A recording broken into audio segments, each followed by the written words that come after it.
Hola a todos, buenas tardes. Muchísimas gracias por venir, por asistir a este nuevo Management Lab, el quinto Management Lab que hacemos desde Think and Action. Muchas gracias también a todos aquellos, a todas de vosotras que atemporalmente estáis también viéndolo en estos momentos en nuestra página de YouTube, porque como sabéis, todo se queda luego grabado y se queda ahí para que podáis disfrutarlo. Bien, gracias por asistir a este Management Lab bajo el título de ¿Cómo podemos hacer más con menos? Qué pregunta más grandiosa, ¿eh? ¿Cómo podemos hacer más con menos? Esto que tantas veces pasa en las organizaciones, pasa por nuestra cabeza. ¿Cómo podemos hacer más con menos? Le hemos llamado las bases del esencialismo. Voy a intentar explicar un poquito, ¿no? ¿Por qué? Pero antes de eso quiero deciros algo. Hemos lanzado una encuesta, muchos de vosotros, a mucha gente, en el pasado principios de enero, finales de diciembre, solicitando qué temas serían aquellos que os gustaría que tratásemos en nuestro Management Lab. Y la verdad es que han salido 4 grandes bloques. Un bloque hablando de talento, de captación de talento, de la dificultad para captar talento y de todo lo que tiene que ver con la gestión del talento. Otro bloque sobre calidad de servicio, sobre todo calidad de servicio en unos tiempos donde se están incrementando los costes de casi todo, ¿no? Y calidad de servicio también asociado a la sostenibilidad. Bueno, es un tema bastante interesante que estoy seguro que lo traeremos a un Management Lab. También ha salido mucho relacionado con transformación, sobre todo cultural y digital, esas dos palabras que bueno, tan mezcladas están, ¿no? La cultura digital y todo lo que es la transformación de cultura digital. Y otro que era el esencialismo, pero sobre todo orientado al concepto de effortless, ¿no? De cómo conseguir más con menos en tiempos donde muchas veces la mente de escasez nos hace pensar que tenemos que conseguir con menos recursos los objetivos que tenemos encima de la mesa. Bueno, vamos seguro a tratar el resto de temas en otros Management Lab, pero hoy vamos a centrarnos en esencialismo. Y a mí me surgen 3 preguntas clave. Hablando de esencialismo y cambiando fundamentalmente al recurso quizás más importante, que es el tiempo y lo que hacemos con nuestro tiempo, y también lo que hacemos con nuestras decisiones y hacia dónde ponemos el foco. Fijaros, me surge una pregunta que es, ¿tenemos tiempo para todo? Dejo una especie de silencio porque la respuesta es muy obvia, es una pregunta absolutamente retórica, ¿no? ¿O cómo distinguimos lo trivial de lo vital? Especialmente cuando tenemos que tomar decisiones importantes en nuestro negocio, también en nuestra vida, ¿eh? ¿Qué es ser un directivo o un ejecutivo esencialista? Pues bien, vamos a ir tratando ese tema durante esta hora, que es más o menos el tiempo que tenemos asignado a este Management Lab. El esencialismo consistía realmente, o consiste realmente en conseguir quitar lo que sobra. Si alguien me dijera, haz una definición de esencialismo, sería complejo, pero es poner foco en lo que es esencial. Pero para poner foco en lo que es esencial, lo más difícil es aprender a quitar lo que sobra. Algo que es muy interesante en todos nuestros planes, en nuestros planes cotidianos. Las cosas que están bajo el dominio de lo menos importante, y que son importantes, pero están bajo el dominio de lo menos importante, normalmente perjudican la gestión cotidiana, perjudican en la toma de decisiones, la orientación de nuestros recursos y la capacidad de poner foco en lo que verdaderamente importa. Y todavía es mucho más crucial cuando hablamos del recurso, como decía, más importante, el que distingue probablemente a los buenos directivos, a los buenos managers, que es el cómo manejamos el tiempo. Siempre me ha gustado decir, y lo he escrito en algunos de mis libros, que dime cómo usas tu tiempo y te diré cómo de manager eres. O qué haces en tu función de manager. Cualquiera de estas dos cosas. Somos lo que hacemos con nuestro tiempo. Pues bien, los esencialistas y esta corriente tan americana de origen, ¿no? Pero que luego está inundando todas nuestras compañías, que es el estar no atrapados por el día a día, porque eso nos hace perder productividad, sino ser esencialistas, poner foco en lo que importa. Fundamentalmente se plantean cosas absolutamente claves, especialmente si lo analizamos desde la perspectiva de liderazgo. ¿Cuál? ¿Qué cosas son las claves? Pues cómo tomar decisiones adecuadas para ser orientadas o para que estén orientadas a lo que es verdaderamente prioritario. No perder productividad, como decíamos, y además ser más eficientes operativamente. Si no somos esencialistas, lo que no sabremos es hacer un uso adecuado de los recursos y en ese caso además estaremos generando una tensión, a veces emocional, a veces también organizativa en los equipos, con pérdida de bienestar profesional. Y esto muchas veces lo que hace es que se pierda engagement, el engagement esperado, ¿no? Incluso que se pierda talento. Dicen los expertos en esencialismo, nosotros así lo trabajamos también en algunas empresas, que hay 4 capacidades básicas. La capacidad de explorar es fundamental para un esencialista, sobre todo dejando aquellos caminos que no te aportan valor. Tener capacidad de observar y valorar adecuadamente cuáles son las fuentes de información necesarias para tomar las mejores decisiones. La capacidad de medir, La capacidad tan compleja, por otra parte, de simplificar es lo verdaderamente complejo, y la capacidad de agilizar. Y ojo, agilizar bajo la cultura de agilismo, pero no confundirlo con la prisa, ni que todo tenga que ser para allá, o para este momento. No confundir agilidad con la prisa. No todo es para allá, pero sí tener una cultura ágil. El esencialista se mueve bajo el paradigma de la cultura ágil. No deja las decisiones que son importantes para después. Bien, para hacer todo esto de una forma consciente, que se sostenga en el tiempo y que funcionen bien, normalmente necesitamos 3 elementos claves que tienen que estar entre sí bien atados y que se sostengan entre sí. 1, tener claro el propósito, tener claro los focos o el foco donde ponemos nuestra estrategia, donde ponemos nuestra mirada. Segundo, manejar los datos. Ojo, no caer en el dataísmo, pero sí saber mover qué datos son los importantes para poder despejar todos aquellos que no aportan valor. Y saber también poner los datos en el sentido de no analizarlos solo desde el pasado, sino desde una perspectiva preventiva del futuro. Y tercer elemento, 3 elementos que están ligados, el effortless, el conseguir que los procesos se muevan bajo el lema de más con menos. ¿Cómo con menos soy capaz de devolver más? Que están centrados fundamentalmente en la persona y en la cultura empresarial y del equipo. Pues bien, para hablar de estos 3 elementos fundamentales que están detrás del esencialismo, el foco, el dato, la cultura de la persona relacionada con el effortless, hoy tenemos 3 invitados de lujo y cada uno de ellos va a centrarse en contar experiencias suyas y en definirnos un poco y en hacernos entender estos 3 elementos fundamentales del esencialismo. Una empresa con tono, dejadme decirlo así, porque es un lenguaje musical que ayuda un poco a entenderlo fácilmente. Un líder, una empresa, un equipo con tono esencialista, normalmente en estos momentos, sobre todo en estos momentos actuales de este mundo que es tan líquido, que está en continuo movimiento, probablemente tenga mejores resultados. Los 3 invitados que tenemos de hoy, que sabéis, os los presento de una forma muy rápida y luego hablaremos con cada uno de ellos. Es Elga Peláez, que es la directora de Recursos Humanos de Daiichi Sankyo España. Ella va a centrarse en hablar de foco, propósito, etcétera. Manel Orihuela, que es el director general de NACEX en España, va a hablar del dato y de la importancia de los datos, una empresa, ¿no?, que, como él dirá después, lleva paquetes de un sitio a otro, lleva mensajes, no lleva cosas de un sitio a otro, ¿no? Pero ¿qué valor aporta el dato para diferenciarse en ese negocio? Luego nos lo contará él muy bien. Y Eduardo Martín. Eduardo es consejero en muchas empresas, en diferentes empresas, tiene una grandísima experiencia, más de 15 años en Inditex, ha sido el gerente de MediaMarkt en España, el miembro del Consejo Asesor de Alares y del Círculo Iberoamericano de Retail. Bueno, él va a centrarse en el effortless y en la persona. Vamos a empezar, porque también ahora nosotros debemos ser esencialistas, cumpliendo tiempos, y por lo tanto voy a darle paso a Elga Peláez, que es nuestra primera invitada, directora de Recursos Humanos de Daiichi Sankyo España, que va a hablarnos de la importancia de poner foco. Cuando quieras, Elga, es tu tiempo. Muy bien, pues buenas tardes a todos. Encantada, muchas gracias Fernando, encantada por poder tener esta oportunidad de compartir con vosotros lo que es el esencialismo o lo que es para mí, lo que significa. No sé si yo puedo decir que soy esencialista todavía, creo que es mi área de desarrollo, llevo un par de años trabajando en realmente no quemarme a mí y no quemar a mis equipos, con lo cual, bueno, ahí andamos y la verdad es que para mí el esencialismo principalmente es yo elijo, poder elegir y poder decidir y poder realmente poner el esfuerzo en lo que creo que pueda aportar valor, porque creo que como todos nos hemos encontrado en la espiral que nos lleva a tener 1000 cosas encima de la mesa, 1000 temas que sacar, no lo sacas con la calidad que quieres, no lo sacas en el tiempo que quieres y realmente acabas trabajando y pensando que no aportas valor. Entonces yo creo que el yo elijo y además elijo lo importante para mí es el lema de estos últimos 2 años. Creo que además el lema del esencialismo, el doing less but better, no significa que no queramos trabajar más. O sea, no es quiero trabajar menos por el hecho de trabajar menos, de no me apetece o quiero dedicar menos horas, no.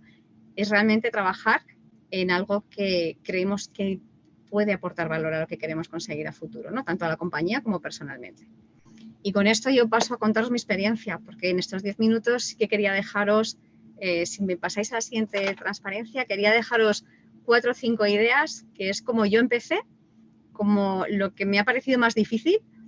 Y bueno, si queréis empezar esta andadura de esencialismo y poner foco, yo creo que es básico.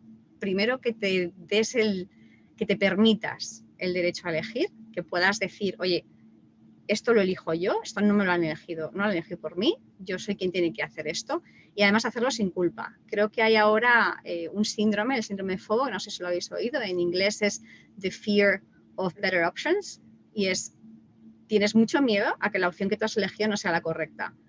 Pero si realmente te has puesto a profundizar y te has puesto, como comentaba Fernando, a explorar, puedes fallar, pero la exploración la has hecho y el trabajo está hecho, con lo cual sin culpa hay que elegir. Hay que saber decir que no y debemos decir que no. Yo creo que no hay que tener miedo, ¿no? Y aquí hay otro síndrome, el FOMO, el Fear of Missing Out, ¿y si no estoy en esa reunión? ¿Y si no estoy en ese proyecto? ¿Qué me pierdo? ¿Me pierdo mi próximo ascenso? ¿Me pierdo mi próximo proyecto? No hay que tener miedo. Al final yo creo que el decir que no nos pone también en una situación en la que podemos focalizarnos donde realmente necesitamos poner la energía. Otra cosa que a mí me ha costado es definir, o sea, focalizar no es priorizar. Priorizar es, me pongo en mi lista de las cosas que tengo que hacer y les doy un orden por prioridad y por urgencia, la matriz de Eisenhower que todos conocemos o la priorización dual, da igual, pero para mí el poder distinguir que priorizar no es focalizar era muy importante, porque para mí poner foco es, durante un tiempo concreto, voy a basar mi energía en esto. Y ahora os cuento algunos ejemplos. Finalmente, productividad. La productividad para mí es la energía y el foco. No tanto el tiempo que dedico, sino que lo pueda dedicar sabiendo que esto es lo que quiero hacer, aquí es donde voy a poner el tiempo y ese es el resultado que voy a conseguir. Yo creo que si eso lo dominamos, y no es fácil de verdad, porque llevo 2 años intentando cuadrar el círculo, ¿no? Pero bueno, yo creo que puedes avanzar poco a poco. Para mí, ¿cómo empecé? Yo empecé poniéndome ciclos de 2 o 3 semanas, un par de horas al día, solamente para trabajar en un tema. Es decir, que trabajo un tema, pongo foco en un tema y durante 2 o 3 semanas trabajo solo en ese tema, con el compromiso de que al final tengo un entregable. Y no soy perfeccionista, ¿eh? El 80%, la regla del 80% me vale. Pero avanzo mucho más y puedo tener entregables que si voy con mis 4 prioridades a la vez y a la par. Entonces eso me ha funcionado, por si alguno tiene alguna idea. Educar a mi entorno es obligado. O sea, yo lo he pasado mal cuando he querido poner en práctica me voy a focalizar aquí, voy a decir que no aquí, a esta reunión no tengo por qué ir, si no tengo que aportar, es que no hace falta, no tengo que hacer 4 cosas a la vez, pues la verdad es que me ha costado porque al final acabas luchando contra una dirección que a lo mejor, porque no lo has contado, porque no has contado qué es lo que estás haciendo y cómo lo quieres hacer, no entiende por qué los tiempos no son los que se marcan. Luego el cambio de lenguaje, creo que es importante empoderarse y es lo que a mí también me da esa fuerza. Yo ya intento no decir el tengo que hacer o debo hacer. O sea, para mí es elijo hacer, elijo estar, quiero hacer, estoy preparada para hacer. Y yo creo que es importante también de cara a cuando se lo explicamos a un tercero. Y está bien explicarlo porque mucha gente no entiende por qué no vas a ir a sus reuniones o por qué el proyecto que te ponen encima de la mesa no es para ti algo en lo que puedas empezar a trabajar. Y luego creo que compartir la visión del esencialismo como tal o de realmente poner foco, creo que lo podemos compartir. A mí me ha funcionado muy bien, por ejemplo, los viernes, ¿no? El Buffer Friday, no sé si lo habéis puesto en práctica alguna vez, pero eso de tener un viernes para recoger lo que no has hecho durante la semana o un viernes cada 2 semanas no tener reuniones porque este viernes es un buffer que te has dado para poder recuperar y decirlo al equipo y que todo el equipo tenga un viernes buffer, ¿no? Para que realmente podamos recuperarlo o, por ejemplo, tener un focus day de pues un training day. Una vez, un día al mes o un día cada 2 meses es el training day, con lo cual es un día que es todos para aprendizaje, o sea, es todo aprendizaje. Ese tipo de cosas, la verdad es que me han funcionado. Otra cosa que funciona muy bien es como el hackathon, o sea, el poner un día a todo el equipo al completo a trabajar en un proyecto, cada uno con su parte, pero todos en una sala poniendo foco en ese tema en concreto. Son cosas en las que vengo trabajando, no es fácil porque al final la espiral está ahí y nos come a todos, pero por algo hay que empezar. Y la verdad es que he tenido buenos resultados y y sigo haciéndolo cada día. Yo creo que una de las partes básicas del esencialismo es no pares de cuestionarte si es aquí donde tienes que estar y aquí donde tienes que poner el foco, aquí donde tienes que poner la energía. Así que yo os animo a todos, al que lo practica, mucha suerte, y al que no, que se anime.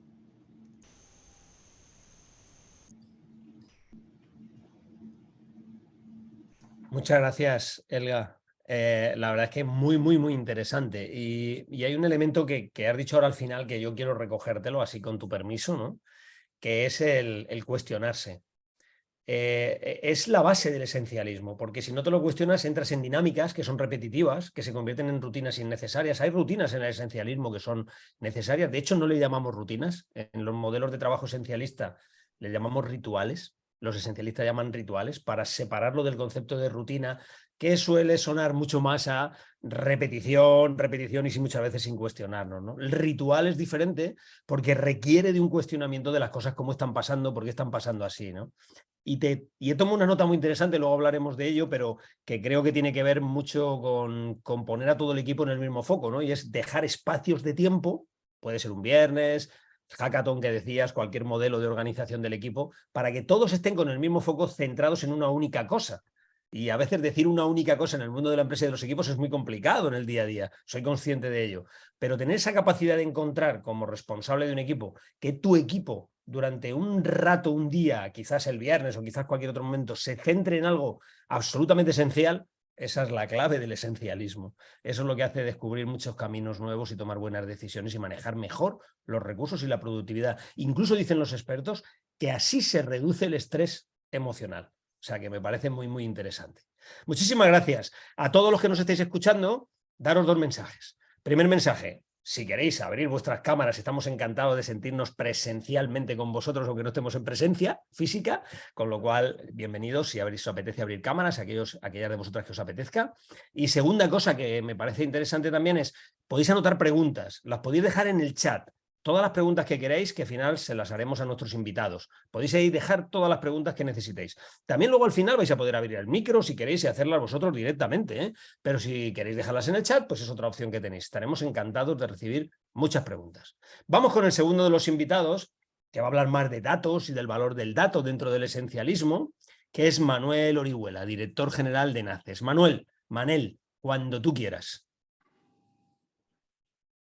Llevas el micro cerrado, Manel. Ya lo lo tienes sé, cerrado ahora. Ya estoy. Ahora. Buenas tardes, ¿se me oye ahora? ¿Está bien ahora? Sí, perfecto. Buenas tardes, muchas gracias, Fernando. Nosotros en NACEX somos una empresa, como has comentado antes, lo que hacemos básicamente es repartir mercancías, paquetes, documentos, piezas, todo tipo de cosas. Nosotros decimos que no transportamos paquetes, sino que transportamos salud, tecnología y todo tipo de productos, ¿no?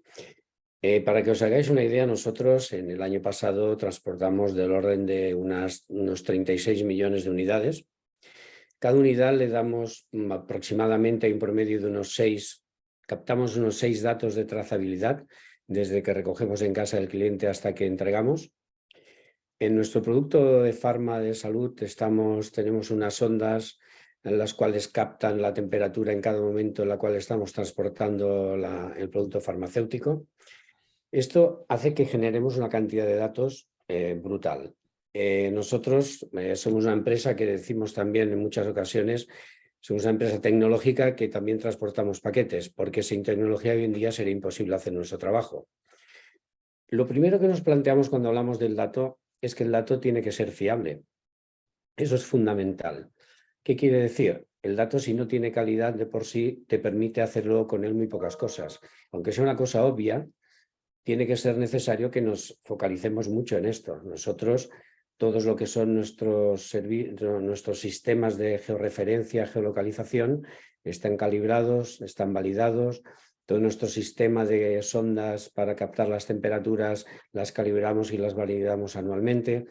Esto es fundamental. Desde el inicio de todo el proceso tiene que haber una certificación de que el dato va a ser fiable. A partir de aquí, nosotros diríamos que hay unos 3 tipos de datos. El primero, por poner un orden, sería el dato predictivo. ¿Para qué nos sirve esto? Esto nos sirve para adaptar nuestra estructura y optimizarla.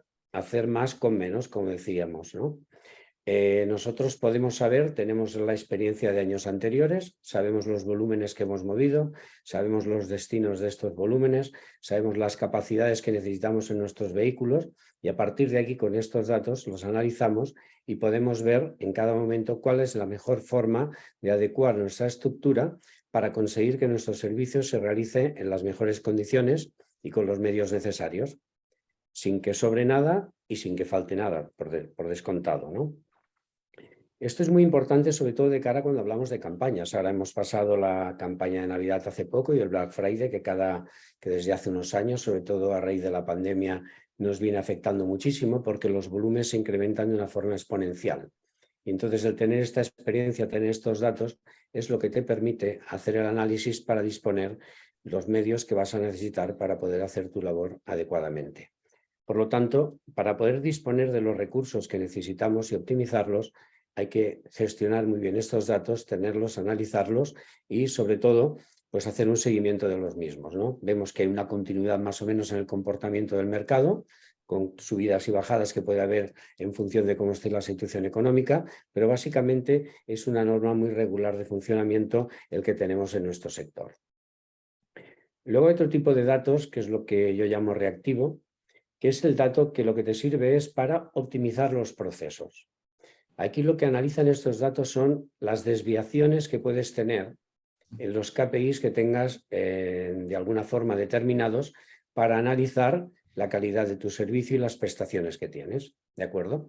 Esto te sirve pues para ver desde el momento en que puedes estar haciendo en una zona concreta, puede haber un momento en el cual hay una desviación en cuanto a los comportamientos de entrega de los envíos, que por lo que sea se han podido demorar, o puede haber una cantidad de incidencias, podemos llamar, en un momento dado porque un cliente pues, tiene algún dato en sus ficheros que es erróneo o que desde que pueden imprimir defectuosamente las etiquetas de códigos de barras o que pueden darnos las direcciones con códigos postales erróneos, que todo esto dificulta la labor y lo que hay que hacer es detectarlo cuanto antes, analizar el qué y el por qué para intentar poner la solución y que al día siguiente no tengamos este problema, porque todo esto ralentiza y dificulta mucho nuestra actividad diaria.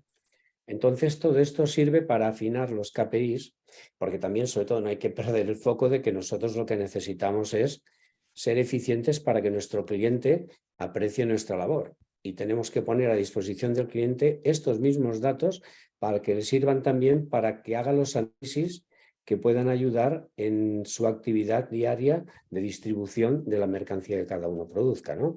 Es decir, si vamos a hacer entregas en hospital, tenemos que saber a qué hora estamos llegando normalmente, si estamos entregando en el departamento adecuado. Nosotros tenemos un sistema de control que incluso al mensajero le indica si está entregando en un domicilio una expedición una vez hace el escaneo del código de barras de ese paquete, le dice si por georreferencia está en la dirección adecuada o no. Es decir, estos datos nos sirven para ver que de alguna manera nos ayudan a que nuestro trabajo podamos hacerlo con mayor efectividad posible. Y luego ya por último hay unos datos que son los datos que podríamos llamar estratégicos, ¿no? Estos son muy importantes, por ejemplo, en nuestra actividad ahora de distribución de productos de e-commerce, lo que es la venta online. Nosotros, como solución sostenible que hay para este sector, es que el comprador de Internet puede acercarse a un comercio de proximidad para poder recoger el envío que ha comprado en cualquier tienda online, ¿no? ¿Nosotros qué hacemos con esto? Hacemos lo que llamamos zonas calientes de reparto. Podemos determinar los datos de dónde van dirigidos estos envíos, cuáles son los domicilios de los compradores para, de alguna manera, buscar el comercio más cercano que pueda facilitar el que el cliente pueda recoger en este lugar o en este comercio, como digo, su compra online. Con esto conseguimos que el e-commerce sea sostenible de una forma económica y sea sostenible también medioambientalmente, porque eliminamos los desplazamientos, las distancias que han de recorrer los vehículos son menores y de alguna manera facilita lo que es todo el proceso global de la compra online, ¿no? También, por ejemplo, cuando nosotros necesitamos disponer un nuevo centro de distribución de mercancía, de clasificación y distribución, en función de dónde se generan envíos, de dónde van dirigidos a nivel global, podemos buscar la mejor ubicación posible para optimizar lo que son los desplazamientos de todas nuestras franquicias a estos centros de distribución para hacer llegar la mercancía que se ha de distribuir al día siguiente en el resto del país y a la vez para recoger la mercancía que cada franquicia ha de distribuir en su zona. Por lo tanto, creemos que los datos, se mueven muchísimos datos cada día, pero lo que sí hay que intentar es analizar muy bien qué datos son los que te van a ayudar, por un lado, a optimizar tu estructura, a eliminar las desviaciones de la forma más efectiva en tu proceso y luego a la vez también que te sirva pues para dimensionar o para acercar la estructura para poder dar el servicio que mejor le puede convenir en cada momento a nuestros clientes y a los, digamos, los usuarios que compran en los domicilios de nuestros clientes. Por lo tanto, yo un poco para resumir diría que hay que ser eficiente. Esto es lo que nos ayuda a fortalecer la confianza y la fidelidad de los clientes. Y para esto es imprescindible tener muy presentes los datos que tenemos, analizarlos adecuadamente y ponerlos, pues, como digo, al servicio de nuestra organización. No Muy sé bien, si... muchas gracias, Manel. La verdad es que es un modelo de negocio el vuestro que, además de lo que acabas de decir ahora, yo el otro día te lo comentaba a ti personalmente, yo estoy convencido de que la diferenciación, o sea, esto que tanto buscamos en todas las empresas cuando hacemos marketing, cuando hacemos promociones, etcétera, en un negocio como el vuestro, en caso concreto vuestro, está basado en el manejo del dato. Porque dependiendo de cómo hagáis con los datos, así nos hacéis felices a los clientes y así de alguna forma u otra nos sentimos muy bien con vosotros, ¿no? Y generáis corrientes de fidelización que son absolutamente, están basadas absolutamente en el manejo del dato, ¿no? Hay otra cosa diferente que es el dataísmo, que antes decíamos, que es el dato que estorba, el dato que molesta. Saber quitar el dato que molesta, probablemente, a veces en las organizaciones, depende en cada caso, es lo más difícil, ¿no? Y luego dices 2 o 3 cosas que me parece que es importante resumir, con tu permiso, Manel, y es, ostras, qué facilidad, si pudiéramos hacerlo así de bien, ¿no? Para diferenciar el dato que me ayuda a optimizar del dato que me ayuda a replantearme cosas, a innovar. Si quieres, a mejorar, a innovar, a avanzar, ¿no? Hay un dato que me ayuda a optimizar, que es un dato más de gestión cotidiana, etcétera, y un dato que me ayuda a ir por delante, a innovar, a tomar nuevas decisiones, ¿no? A cambiar estrategias, a cambiar modelos, ¿no? Eso es súper interesante también. Yo, gente que hay aquí en la sala que me conoce sabe que suelo utilizar siempre una diferenciación fundamental, clave, estratégica, en mi opinión, a la hora de decidir, porque al final esto es para decidir y para elegir, para hacer buena estrategia en las empresas, para tomar buenas decisiones, y es no confundir el concepto de dato con el de información y con el de conocimiento. Los datos alimentan la información. Cuando gestionamos adecuadamente la información, realmente es cuando generamos conocimiento y es desde el conocimiento desde donde me gusta decir a mí, somos sabios. Es decir, somos capaces de tomar mejores decisiones. Así que efectivamente para el esencialismo es fundamental el manejo del dato. Muchísimas gracias, Manel. Vamos a dar paso a nuestro tercer invitado, Eduardo Martín. Como os he dicho, es consejero asesor de diferentes empresas. Tiene una experiencia amplísima en el grupo Inditex, de muchos años, yo creo que más de 15 años. También ha sido el gerente de MediaMarkt en España y todo lo que os he contado antes. Y Eduardo, es un enorme placer tenerte aquí invitado esta tarde, como sabes. Y bueno, me encantaría, como te había pedido, ¿no? Que hablásemos un poco de ese concepto de menos más menos, ¿no? ¿Cómo podemos hacer menos con más? Sobre todo centrado en lo que tú dominas muy bien, ¿no? Que es la posibilidad de cambiar procesos mentales, culturales en los equipos, en las personas. Es tu tiempo, querido. Bueno, muchas gracias por la presentación. Yo domino bien pocas cosas, ¿vale? Y bueno, hablar aquí de hacer más con menos, pues lo primero que se me viene a la cabeza, digo, yo Fernando creo que me ha llamado porque en LinkedIn publico casi todos los sábados. Me comprometí a publicar todos los sábados, pero a veces no puedo. Publico unos tips y todos tienen 4 características fundamentales, ¿no? Primero, que son muy fáciles de hacer. Segundo, que no cuestan dinero. Tercero, que os van a hacer sentir bien a vosotros y a vuestras compañías o a vuestra gente que os rodee, de la familia. y que producen resultados extraordinarios a muy corto plazo. Entonces yo digo, ya sé por qué me llama Fernando, ha debido leer algún de los míos y dice, hace más con menos, ¿no? Bueno, ya ha dicho un poco mi experiencia, Fernando, llevo muchísimos años, desgraciadamente el currículum es muy largo, me gustaría tenerlo más cortito y tener menos años, pero bueno, yo como decía Elga, antes decía, yo elijo, ¿no? Y aporto valor, entonces yo me he dado cuenta con el paso del tiempo que he elegido lo que realmente me gustaba y que puedo aportar valor a las compañías en las que trabajo o al que me quiera escuchar. Creo, soy profesor en varias escuelas de negocio y yo creo que aporto valor en haber elegido hacer lo que creo que es que hacer mejor. Porque después yo tengo ya 55 años, al principio pues todo el mundo creemos que sabemos hacer de todo y como hemos hecho de todo a lo largo de nuestra vida, pues nos parece que lo controlamos todo. Pero me he dado cuenta de una cosa, y ayer hablando con un amigo, lo comentaba en una comida que tuve aquí en Barcelona, yo me he dado cuenta que solo sé hacer una cosa, solo una. Y ya te digo, si ves mi currículum dirás, ¿cómo vas a saber solo hacer una? Y sí, hay que interiorizar que solo sabes hacer una cosa o varias cosas bien. En mi caso, una, habrá gente que sepa hacer muchas. Yo solo sé hacer una cosa bien, que es conseguir resultados a través de las personas. Entonces, Fernando estaba hablando en la introducción, lo esencial, el foco, las personas, lo que realmente importa, ¿no? Yo publiqué una frase hace muchos años que me pusieron un poco verde, ahora ya no, ahora ya hay corrientes que dan la razón. Yo dije que lo más importante en una empresa son los colaboradores, no los clientes. Porque si los colaboradores se sienten únicos e importantes, hacen sentir a los clientes importantes y únicos, ¿no? Entonces, para mí, lo esencial de hacer más o menos son las personas. Yo lo baso todo en las personas, ¿vale? Entonces, hacer más con menos o hacer más con lo que tienes, ¿no? Porque tampoco es hacerlo con menos, pero bueno, con los medios que tienes, con los recursos que tienes. Lo que hago yo, lo único que hago, vamos a decir lo único, se hacen varias cosas, pero lo más importante, dedicar el 80% de tu tiempo, si no más. Alguno dirá, vaya exageración, tu deseo de director general dedicando el 80 o el 90% de tu tiempo a escuchar activamente a las personas. Y repito, a escuchar activamente a todos los que te rodean. Y escuchar activamente, para mí, ¿qué significa? Hay muchas definiciones de la escucha activa. Para mí significa que quiero preocuparme, saber sobre todo sus problemas y lo que le preocupa.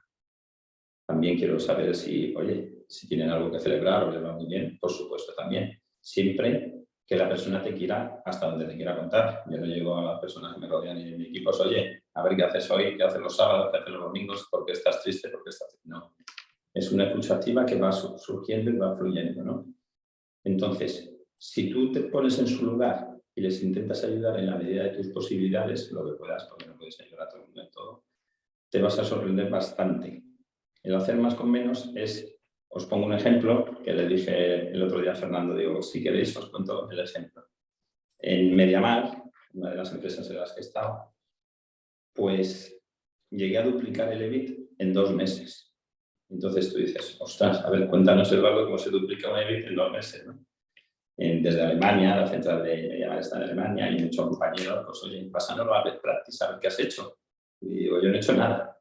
Entonces, esto es mal con menos. No he hecho nada más que hablar con todas y cada una de las personas en la compañía y saber qué les pasaba. Os pongo ejemplos. Una persona que tenía turno de tarde, sabéis que en retail se trabaja jornada completa por la tarde, pues me decía, Eduardo, llevo 2 o 3 años amargado porque yo me hacen trabajar por las tardes y tengo un padre con cáncer y la asistenta solo puede ir por las mañanas, ¿vale? A cuidarlo, la asistente en este caso de la Junta de Andalucía, y nos juntamos los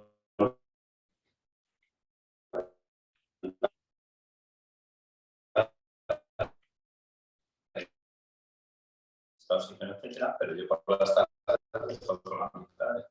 y me preocupa que explique un poco por qué la gente por las tardes se vende el 80% de la venta y el 20% por las mañanas, entonces que no hace falta más vendedores. Aún así, se lo expliqué, lo entendí un poco, pero dije, y aún así te voy a dar por las mañanas. Pero, por favor, en vez de vender, pues imagínate un vendedor por las tardes vende 100, pues por la mañana vende 10. Entonces, por lo menos, que debía pasar por las mañanas dame un resultado por lo menos de 10 o algo más para poder justificar esta decisión. Pues si os digo lo que vendía por las mañanas, en vez de 100 que vendía por las tardes y 10 por las mañanas, vendía 200 por las mañanas. Vendía a todo lo que entraba, a todo se moría porque él estaba feliz, porque había solucionado el problema de su padre, de estar con su padre.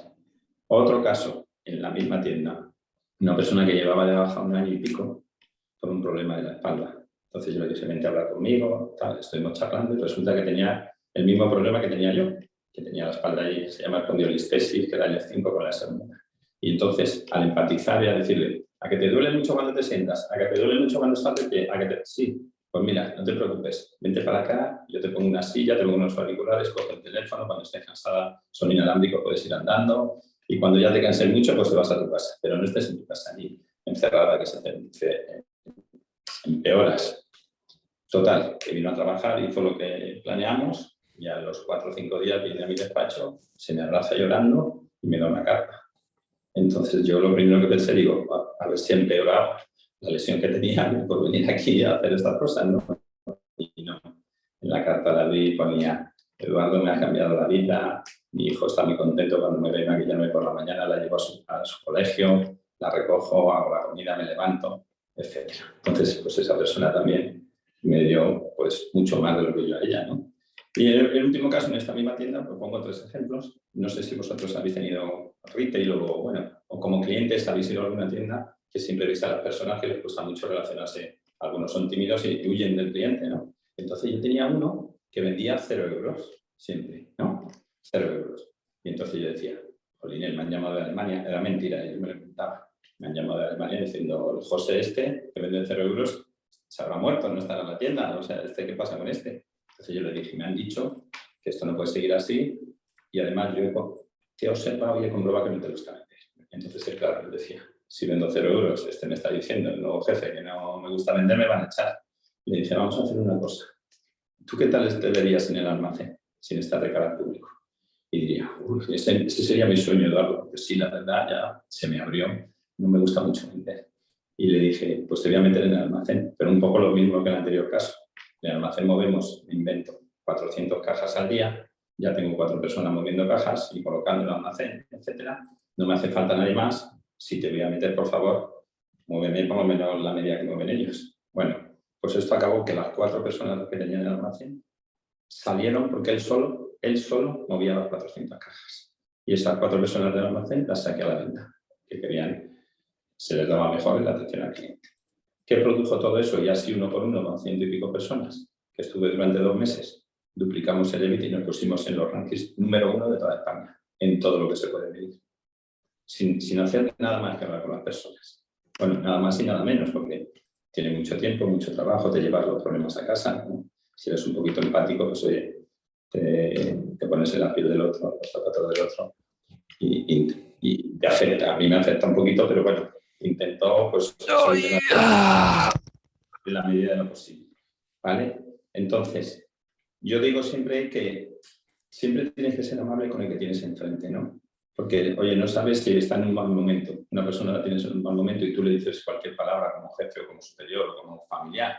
Y eso ya no vuelve nunca nada a ser igual con el que le ha pronunciado esa palabra. Porque según cómo le cojas a la otra persona, le ha podido hacer muchísimo más daño de lo que pensabas o le ha podido ofender, ¿no?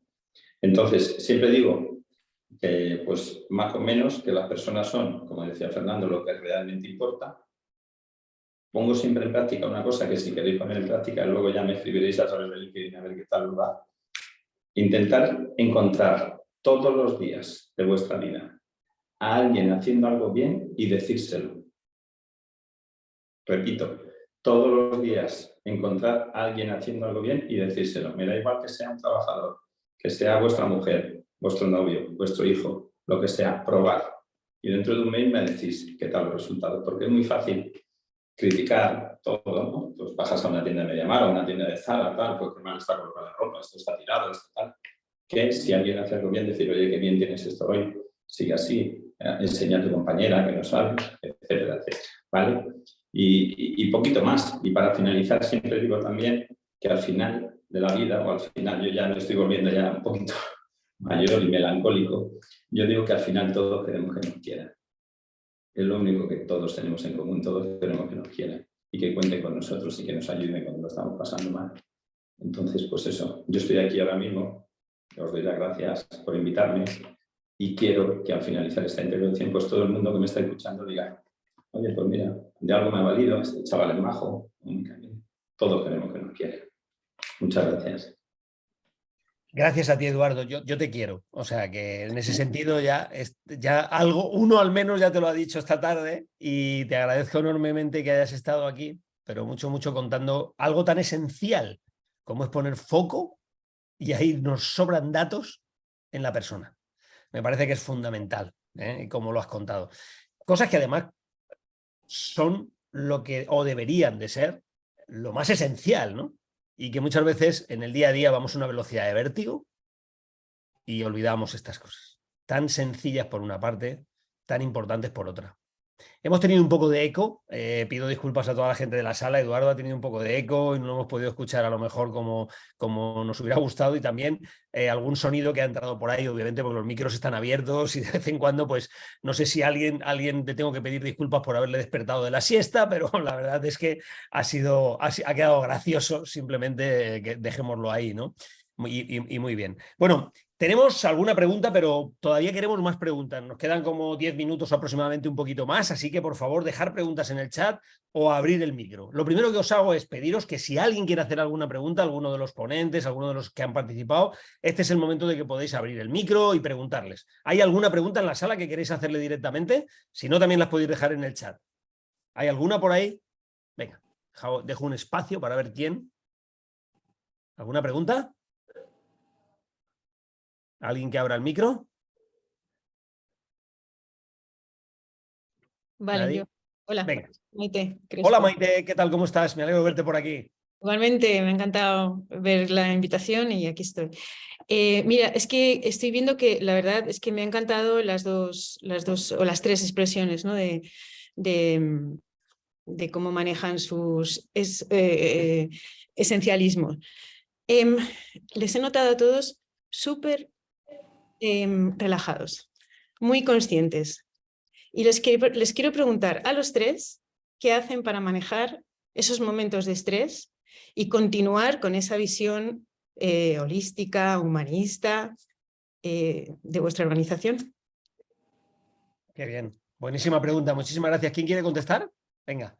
Elga, ¿te atreves? Tú la primera con... Dinos, porque además Elga, tú has estado hablando un poquito a Eduardo también y tal, pero un poquito, no en esta línea. Y bueno, pues Maite, la verdad, yo respiro profundo. respiro profundo. Pues, no sé, la verdad es que hace un par de años que decidí que no podía ni ser una madre histérica que va detrás de mis adolescentes, ni tener situaciones muy estresantes en el trabajo que no me permitan ser la persona que quiero ser. Entonces, antes de nada, respiramos profundamente y entonces nos tratamos como personas. Estoy muy de acuerdo con Eduardo. O sea, al final, todos venimos a hacer el trabajo bien. Yo siempre digo que uno se levanta por la mañana para hacerlo bien. Rara vez me encuentro a alguien que se levante por la mañana para hacerlo mal. Con lo cual, con mucha paciencia y bueno, contemple, ¿no? Respirar. Yo diría que respirar profundo. Yo creo, Elga, que a Maite le va a gustar mucho el verbo respirar que has utilizado varias veces, porque ella es a lo que se dedica, entonces ayudarnos a respirar mejor en las organizaciones. Así que muy bien, fantástico, Elga. Respirar, qué importante. Y Eduardo, Manel, ¿queréis añadir algo a Maite de cómo manejáis vuestro estrés en la organización? Una organización como la tuya, Manel, ¿no? Que realmente, en teoría, de entrada, es como mucho estrés, ¿no? Todo el día, ¿no? Hombre, a ver, sé que hay maneras de gestionarlo, pero ¿qué hacéis?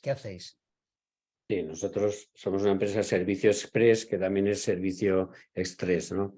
A ver, tenemos la presión de la entrega es fundamental. El que nosotros, yo me he enfocado en mi presentación, he hablado mucho de tecnología, que es lo que hacemos, pero al final nuestro servicio lo proveen personas. Esa tecnología lo que tenemos que conseguir es que sea de fácil utilización para que la gente le saque el máximo de provecho y le facilite su trabajo, sin lugar a dudas.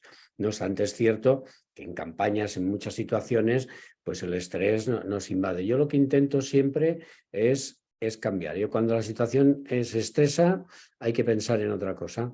Hay que romper el hielo, me voy, tomo un café con la persona que estoy hablando, y si hay que hablar de fútbol o de la familia o del coche, pues se habla del fútbol, de la familia o del coche. Intentas sacar un poco esa presión, porque si no, entras en un bucle que al final es complicado.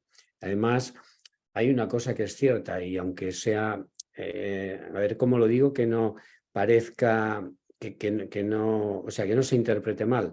O sea, el día cada día empieza a la misma hora y se acaba a la misma hora. Y al final hay un día siguiente. Es decir, tú has de intentar siempre hacer el máximo en el momento en el que estás, y cuando veas que no puedes más, si hace falta, pues para. Y mañana será otro día y ya lo arreglarás. Porque si actúas bajo el estrés y tal, lo más probable es que no tengas todos los sentidos puestos en lo que tienes que hacer.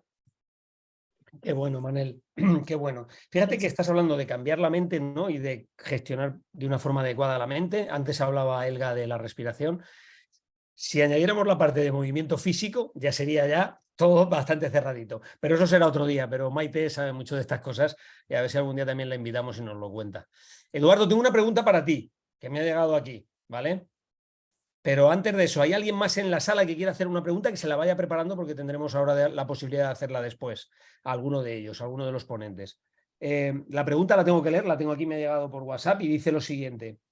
Eduardo, ¿cómo conseguiste organizarte para hablar con todos y a la vez hacer tu trabajo? Muy buena pregunta, pero muy fácil respuesta. Este es mi trabajo. Ese era mi trabajo. Qué bueno. Mi principal trabajo era ese. Estuve durante 2 meses, 8 horas al día, hablando con más de 100 y pico personas. Pero ese era mi trabajo en aquel momento. Y me daba igual o sea, no buscaba un resultado tan a corto plazo, que en 2 meses, ni yo mismo lo pensaba, que en 2 meses se diera la vuelta tan brutalmente, ¿no? Yo pensaba, oye, voy a seguir con esto y al cabo del año, pues ya veremos, ¿no? Bueno, lo típico que nos trazamos todos los directivos, pues el primer año, oye, que te conozcan, el segundo año nos consolidemos y el tercer año crezcamos, ¿no? Entonces, precisamente eso, ¿cómo lo conseguí? Porque ese era mi trabajo. Ajá. ¿Y lo tenías agendado? ¿Lo agendabas? ¿Lo tenías planificado? Sí, claro. O sea, agendaba con cada persona, con el turno de trabajo que tenía, si me podía dedicar 1 hora o 2, imagínate, pues si era la campaña de informática o de vuelta al cole de Navidad, pues oye, pues los de informática, antes de abrir la tienda se venían, en vez de estar reponiendo la tienda ya reponían otros en su lugar. O sea, hay que hacer un poquito de planificación para no dejar el cojo del negocio, ¿no? Pero bueno, eso es lo más fácil. Eso cualquiera de los que estamos aquí o cualquiera de los que está escuchando se organiza seguro muchísimo mejor que yo. Y yo quiero contestar también qué hago cuando me estreso. Muy bien, cuéntalo. Aunque parece que no me estreso nunca. Pues yo un poco también, como decía Manel, yo pienso en mi familia y también pienso dónde vengo, ¿no? Que yo pues, vengo de una familia humilde y pienso en la gente que lo está pasando mal. Hay mucha gente que lo pasa mal, que no tiene trabajo, que está enferma, ¿no? Entonces intento yo en este caso, pues eso, y también lo decía Manel, en el vivir el momento y hacer cada momento, yo siempre digo que lo que yo haga en ese momento, yo siempre voy a buscar la excelencia, ¿no? Hay muchos padres, o yo en este caso que estoy todo el día viajando, que no puedo pasar mucho tiempo con mis 4 hijos. Entonces, en el momento que estás, tienes que estar presente y buscar la excelencia. Y para mí la excelencia es hacer, como decía Manel, hacer lo mejor que pueda en cada momento. Y si estoy con mi hijo, no estar cogiendo el móvil y jugando con el móvil, no. Entonces, eso es la excelencia. La excelencia no es que lo hagamos todo perfecto. Yo no lo hago, ni mucho menos. Vamos, yo soy el más imperfecto. Pero la excelencia es poner foco, otra vez, vuelta a lo mismo, en las personas de tu familia en este caso, y ver que por los momentos de estrés, pues oye, ¿de dónde venimos? ¿A dónde vamos? Todo lo que hemos recorrido y que mañana es otro día, como decía. Qué bueno, Eduardo. Muchísimas gracias por compartirlo, porque la aportación es muy potente, ¿no? Estar en lo que estamos en cada momento es probablemente eso de poner atención en el presente, probablemente sea uno de los, de las herramientas o de los artificios que tenemos, ¿no? Para reducir el estrés, sin ninguna duda. Así que muchísimas gracias porque ha sido una buena aportación. ¿Alguien que quiera hacer alguna pregunta? Que abra micrófono. Sí, sí. Hola, buenas tardes. ¿Qué tal? Soy Hola David, del buenas Valle. tardes. ¿Qué tal? Yo quería preguntaros a los cuatro qué grado de aplicación está teniendo el esencialismo en las empresas españolas. Es decir, ¿están las empresas españolas implementando el esencialismo, poniéndolo en marcha y una comparativa con respecto a otros países europeos o de Estados Unidos, ¿no? Si tenéis datos sobre eso. Gracias. ¿Alguno de vosotros quiere comentarle a David? Elga o Eduardo, Manel. ¿No? Bueno, yo te puedo decir de las empresas que yo he estado o que yo he dirigido, que no han sido pocas, como decía Fernando. En mi caso, está presente en todas las empresas. Intento impregnar un poquito el sello, bueno, hasta donde llegue, ¿no? Nunca es muy difícil medir, ¿no? Tenemos NPS, NPPs, tenemos el promotor de todo. Pues medir esto, pues yo creo que es un poco la satisfacción en las empresas que yo estoy, ya te digo, la satisfacción es cuando ves a la gente, cuando ya llevas 1 año o 2 años en las empresas, ves a la gente respirar un poco como tú, o las escuchas hablar y dices, mira, ¿con quién iba a decir? Que me veo reflejado, ¿no? En él, ¿no? Entonces, esa satisfacción yo la he visto en todas las empresas en mayor o menor medida, ¿eh? Yo no voy a decir aquí que yo es que llegué a un sitio y ya todo el mundo esté feliz, contento y centrado en lo que hace. Pero en mi caso, en todas las empresas por las que he pasado, he intentado dejar ese sello. Y creo firmemente en las demás empresas, conozco a mucha gente de todas las empresas de este país y de otros. Yo creo que cada vez va calando más. Y la pandemia también nos ayuda un poco a darnos cuenta de quién somos, de lo frágiles que somos, de que nos ha dado cuenta que... ¿Cuántos de aquí llamabais a vuestra madre todos los días? Yo creo que y la pandemia no solo la llamáis, ahora mi suegra a mí me llama con la videollamada, ya no se le llama de otro lado, mi suegra, bien. Pero ¿cuántos buenos hijos hay aquí? Todos somos buenos hijos, pero llamamos una vez o ninguna al mes o al otro mes, ¿no? Entonces, yo creo que todo esto está viniendo, se está quedando en la sociedad, damos cada vez mayor importancia a la conciliación, al tiempo libre, a la vida laboral, a la vida familiar, ¿no? Y el teletrabajo también nos ayuda mucho a ello, ya que lo hemos probado y nos ha gustado un poco. En todas las entrevistas que hago de trabajo para gente, para diferentes compañías, lo primero que preguntan, ¿cuánto tiempo se teletrabaja? Sí, sí. Yo contestando un poco, David, porque nosotros estamos en este mundo de la consultoría y entonces cada vez más empresas. Nosotros en el año 21 empezamos con esto del esencialismo en grandes compañías, muchas de origen americano, eso también es verdad, hay que decirlo, ¿no? Pero a los CEOs, a los líderes más importantes de la organización, en términos de importancia de responsabilidad, no de importancia del puesto, sino de solicitarles objetivos macro en la organización, ¿no? Les pedían ser más esencialistas, borrar cosas del pasado, quitar lo que sobraba, ¿no? Pero tengo que deciros que la experiencia mía acompañando a profesionales, a líderes, a organizaciones en transformación, en proyectos de transformación, el esencialismo siempre está presente de una forma u otra. Es como una gran cápsula dentro de muchos proyectos, ¿no? Es muy difícil hoy en día en una organización no trabajar un programa de liderazgo, de mejora en la comunicación, de transformación cultural, donde no hayan componentes de esencialismo. Es muy raro, ¿no? Es una cultura mucho más americana, la del effortless, ¿no? Mucho más que europea, pero también es verdad que, bueno, mi experiencia, al menos en este caso os hablo desde mi experiencia anterior antes de trabajar en Think and Action, esto siempre estuvo muy presente, por ejemplo, en las empresas alemanas, ¿no? Yo toda mi vida profesional la dediqué a trabajar en compañías alemanas y siempre estuvo muy presente también, ¿no? Pero bueno, ya sabemos también cómo son las empresas americanas y cómo son los americanos y los gurús americanos, ¿no? Que se aprovechan de ciertos términos y luego los ponen de moda y los hacen de alguna forma que estén en la esencia también de todos. Y cada vez encontramos más empresas que están apostando mucho, sobre todo por quitar lo que sobra, porque es que es muy difícil muchas veces concentrar a los equipos en un foco que sea el foco estratégico o en pocos focos que sean estratégicos y que no se disperse la energía organizativa, ¿no? Entonces cada vez mucho más, David. Eduardo, tengo una pregunta de Resu, que Resu trabaja en el Departamento de Recursos Humanos, es la responsable de talento y muchas más cosas en todo lo que tiene que ver con personal en Redeia. Y Resu me dice, Eduardo, has hablado antes de que publicabas unos tips, no sabía ella si diario o semanal, pero que aclares dónde lo publicas porque no se te ha oído cuando lo has comentado antes. Nada. No, en LinkedIn, antes de Navidades dije, todos los sábados, porque mucha gente me pide, pues, oye, Eduardo, a cosas, o escribe un libro de tu experiencia, tal. Bueno, ya lo hemos hablado, Fernando. Y digo, bueno, no, de momento no tengo tiempo, a ver si algún día me animo, pero dije hace 2 meses, voy a poner en LinkedIn todos los sábados, que los sábados es un poco el único día que puedo escribir algo, voy a poner ahí unos tips, o sea, bueno, pongo ahí, pues eso, unos consejos que casi todos los he dicho aquí, porque he publicado 5, yo creo, ¿sabes? En LinkedIn. Si seguís Eduardo Martín Cardona ahí, publicaciones, buscar por ahí que hay 4 o 5 de algunos consejillos. Ahí en eso también eres esencialista, Eduardo, porque vas a lo práctico, ¿no? Mensajes cortos y no muchos rollos y muy... Más ¿no, Fernando? No hemos quedado en eso. Sí. Un libro ya es mucho, ya más en más. Totalmente. Tengo una pregunta para Manel. Manel, me preguntan que cuando has tenido que implantar toda esta tecnología para el manejo del dato, para la toma de decisiones en una empresa como NACEX, como la empresa que tú diriges, ¿qué resistencias te has encontrado? Las más importantes, y si has tenido muchas resistencias. Cuando se produce una transformación, en este caso digital o más hacia lo tecnológico, ¿qué resistencias son las que te has encontrado, si es que te has encontrado, y cuáles han sido las más importantes?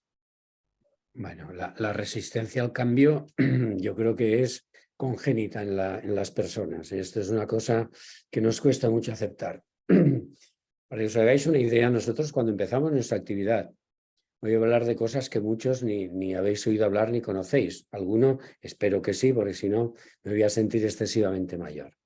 Nosotros cuando empezamos a trabajar, trabajamos con un papel copiativo.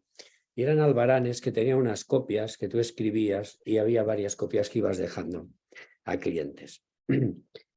Trabajamos con unas impresoras de aquellas de agujas, ¿sabes?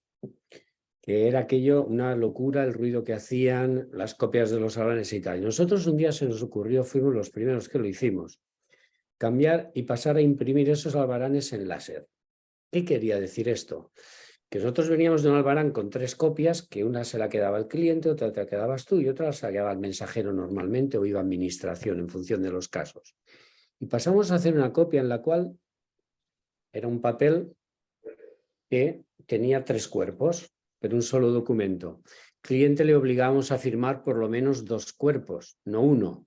Hombre, ¿el cliente cómo va a hacer eso? ¿Cómo va a pasar de hacer una firma a hacer 2? Le hacemos duplicar el trabajo. Digo, bueno, ¿pero qué ahorro tenemos con esto? Como esto te puedo decir infinidad de cambios que hemos ido acometiendo, que la tecnología nos ha obligado, nos ha permitido trabajar mejor, ser más fiables, pero lo que es cierto es que la resistencia es grande, de tu propia organización en primer lugar, y luego del entorno y en algunos casos finalmente de los clientes, hasta poder convencer a los clientes de que hay cambios que son buenos, que de inicio tú comparas y yo quiero quedarme con lo mío. Sigue habiendo hoy en día gente que prefiere quedarse con una copia de albarán y tener el papel ahí porque él lo tiene y esto no falla. Yo te paso la misma información a través de un correo electrónico o en el soporte que quieras si tú me pidas, y hay gente que aún se resiste a ello. Es decir, lo que es las prácticas simplistas de estar acostumbrado a una manera de trabajar van en contra de lo que podemos llamar la sencillez de los procesos, que es de poder proveer las cosas de otra forma mucho más manejable, es decir, es mucho más fácil de gestionar un documento que tú puedes reenviar y tal, que no tener un documento en papel que si quieres de alguna manera poderlo reenviar donde sea, te obligas a escanearlo y hacer una cantidad de procesos. Aún y así, esta resistencia sigue siendo importante, pero te digo, en primer lugar, en muchos casos es tu propio equipo, porque hay gente que cambiar le gusta lo justito. Y este es uno de los problemas que tenemos en las organizaciones, los problemas importantes además. Sin ninguna duda, Manel. Nos gusta decir a la gente de Think and Action cuando trabajamos en proyectos de transformación, y con algunos de los que estáis aquí en la sala estamos trabajando en proyectos de transformación, que el secreto del éxito del proyecto en sí mismo está en la capacidad de reducir las resistencias. No diremos de quitarlas porque eso sería una cosa muy utópica, ¿no? Y prácticamente inalcanzable, sería una expectativa que probablemente no podríamos conseguir, pero sí reducirlas. Eso es un avance enorme. Sin reducción de resistencias es muy difícil realmente provocar y proyectar cualquier proyecto que en sí mismo tenga cualquier tipo de transformación. Yo tengo una pregunta más, y en este caso es para Elga, que es la siguiente. ¿Cómo decir no a lo que sobra? Porque es difícil decir no. ¿Cómo trabajamos el no en las organizaciones? Bueno, primero la tienes que trabajar contigo, Uh-huh. que también te lo tienes que quitar tú, que no es fácil, ¿eh? O sea, nos han enseñado a priorizar, pero al final acabas teniendo 20 temas priorizados, 20 temas encima de la mesa. Es complicado. Yo la verdad es que lo he llegado a pasar mal. Cuando he llegado a la dirección y he tenido que bueno, pues que discutir, que nos vamos a poner solamente foco en esto durante un tiempo determinado, que esto no lo podemos hacer, que esto no lo tenemos tiempo. O sea, yo creo que cuesta, pero una vez que lo haces, esto es como, supongo que como montar en bicicleta, ¿no? Intentas que no se olvide nunca. Y todos los días lo tienes que recordar, porque es tan fácil decir que sí, es tan fácil sucumbir a la presión, a la tuya propia personal y a la que te pone el entorno. Entonces, por eso yo decía que es muy importante que eduquemos también, ¿no? Y que vayamos a nuestra dirección a decir, oye, yo estoy practicando esto, creo que es así como tengo que trabajar, creo que así es como mi equipo trabajará mejor. Y eso es muy importante. Y luego que te lo compren. Ajá. Yo, por ejemplo, me decíais, en todas las que habéis estado, en todas las empresas que habéis estado, el esencialismo, Eduardo, yo no me lo he encontrado. Llevo 2 años intentándolo, pero yo no me he encontrado en las empresas en las que he estado el foco. Me he encontrado 20 prioridades, todas son importantes, apáñatelas como puedas. Entonces, esta es la primera empresa ahora, y lo diré, o sea, Daiichi Sankyo, en la que tengo muy claro que desde región, desde el grupo, está bajando abajo vamos a poner foco en lo que realmente importa y esto es lo que realmente aporta valor. Y estoy encantadísima, claro. Pero es complicado. Sí, qué interesante, Elga, porque esto que está pasando ahora en tu empresa es lo que antes preguntaba David también, es lo que estamos viendo en muchas empresas. Ahora viene como muy, dejadme decirlo así, por favor, incluso como muy en algunos casos mandatory desde región o desde arriba, desde las centrales, ¿no? Lo cual, bueno, apunta a que es mejor que lo que teníamos, es decir, es mejor que lo que teníamos, ¿no? Que el papel lleno de muchísimas cosas, ¿no? Yo creo que hay un elemento fundamental que ha dicho Eduardo, por cierto, Irene de FI Group, Eduardo dice que quiere tener un Eduardo en su vida. O sea, esto no está mal, quiere tener un Eduardo en su vida, ¿vale? Miro para acá porque leo algunas notas que tengo por aquí, pero está muy bien, está muy bien. Y ahí hay un elemento que yo creo que es clave también, ¿no? Que es entender que como al final, para todo esto que hablábamos de resistencias, etcétera, con Manel, el cambio y las resistencias quien las tienen son las personas, pues saber que realmente el único modo que tenemos de reducir las resistencias, que nos estaba preguntando también Chiara, nos lo estaba preguntando, ¿no? Cómo reducir las resistencias y ejemplos. Quizás podríamos dar diferentes ejemplos y ahora si queréis os dejo que deis algún ejemplo, pero lo verdaderamente importante es poniendo el foco en las personas. Casi la única forma que tenemos de reducir las resistencias, esto, perdonad, no quiero decirlo desde ningún tipo dogmático, sino desde una forma mucho más grande, ¿no? O sea, una forma mucho más potente de contarlo y de compartirlo, es poniendo foco en las personas. Nosotros trabajamos con modelos de conversaciones cruciales, que son fundamentales en el cambio de proyectos, entender bien cuáles son esas conversaciones valientes. Antes nos ha puesto Eduardo algún ejemplo de alguna de ellas. Trabajamos con temas tan sencillos como entender el feedback reverse, no solamente en una dirección, sino en otra dirección, y cómo potenciarlo dentro de las organizaciones. Trabajamos en generar de alguna forma equipos de trabajo que sean una especie como de equipos de embajadores, por decirlo de alguna forma que sea sencilla. Luego les ponemos nombres específicos, ¿no? Algunos de los que estéis aquí en la sala les habéis puesto, porque trabajáis con nosotros en estos proyectos, en este tipo de proyectos, nombres específicos, ¿no? Pero que de alguna forma se haga una corriente en modelo 360 grados, no venga solamente de arriba abajo para conseguir el cambio de la resistencia. Hay muchos modelos, ¿no? Para poder hacerlo. Pero la realidad es que todo está centrado en la persona. Cualquier cambio que tengamos que conseguir a través de reducir resistencias está centrado en la persona. Por lo tanto, es ahí donde habría que poner el mayor de los focos y donde habría que ser esencialista de verdad, ¿no? Y no olvidarlo esto, porque esto es realmente muy, muy, muy importante. Bueno, pues son las 17:06. No sé si hay alguna pregunta más o no. Aquí me dicen... a ver qué pregunta más. Una pregunta para Elga. Y quizás es la última. Voy a hacer la última pregunta. Dice que hablas de las reuniones, de los hackatones, de tomar algunos viernes para formación, etcétera. Y dice, ¿eres una isla en el océano o has provocado tú un cambio cultural en la organización? No sé si la organización, pero lo que sí que intento es que por lo menos Esta en pregunta mi es de equipo, Vicente, es de Vicente. pues Vicente, lo que sí que intento es que en mi equipo haya cambio. O sea, la verdad es que creo que es importante que la gente quiera venir a trabajar y quiera venir a trabajar con energía y con ganas. Y cuidamos mucho, nos cuidamos mucho entre todos y yo cuido mucho que tengamos foco y que hagamos lo que tenemos que hacer bien, que se sientan cómodos, se sientan a gusto y realmente que entre todos podamos priorizarnos y definir exactamente lo que nos gusta, que es aportar valor, ¿no? Sin duda. Además, fíjate que aunque fueras una isla en un océano, que no es el caso como estás explicando, ¿no? A veces cuando surge una isla surge otra y luego otro copia y al final resulta que tenemos el océano lleno de islas, o sea que está muy bien. Una pequeña isla termina haciendo muchas islas en ese océano. No sé, Manel, Eduardo, Elga, ¿queréis añadir algo más? Que se anime todo el mundo a hacerlo, a ser isla. Muy bien, Manel o Eduardo. Nada, pues eso, que añadir nada, que como dice Elga, es un trabajito hacerlo, o sea, ponerse y hacerlo es un trabajito, nada, yo creo que nada de lo bueno es gratis o hay que trabajar un poco para valorarlo, cuanto más trabajas una cosa luego la valoras, pero creo que merece muy mucho la pena y que los resultados os van a sorprender. Qué bueno. Manel, ¿quieres tú añadir alguna cosita? Bueno, yo, por resumir mucho, lo que hemos comentado aquí es muy importante en las compañías que tengamos foco, propósito y desde luego que alineemos a las personas en todo esto, con todas las herramientas que podamos hacer y hacerlo de la forma pues, más sencilla posible, que no es la más simple, como vuelvo a decir. Hacer las cosas sencillas requiere de pensar mucho, de diseñarlas muy bien y de ponerlas en la práctica.